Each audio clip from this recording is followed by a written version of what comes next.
Welcome back to our channel. Today, we have something special to talk about, called the UK 10 new pence coin from 1971. You might be wondering, what makes this coin so interesting? First, let's explore the heritage of the UK new pence coin from 1971. This coin was a part of a decimalisation process in the UK, marking a shift from the old system to the decimal currency we know today. The design features a lion standing on a crown symbolising strength and heritage, and the numeral 10 representing its value. Duel. Now, let's talk about its auction value. Over the years, this coin has become a valuable collector's item, especially for numismatists who appreciate its historical significance. In recent heritage auctions, the 1971 UK 10 new pence coin has fetched impressive prices due to its rarity and demand among collectors.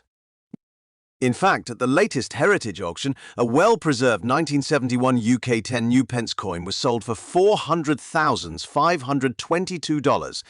This goes to show the growing interest in vintage coins and their increasing value in the market. So, if you happen to come across this coin in your collection or while coin hunting, make sure to assess its condition carefully. Factors like minting errors, wear, and overall preservation significantly influence its value. Stay tuned to our channel for more updates on valuable coins, auctions, and fascinating stories from the world of numismatics. If you enjoyed this video, don't forget to like, share, and subscribe for more exciting content. Thank you for joining us.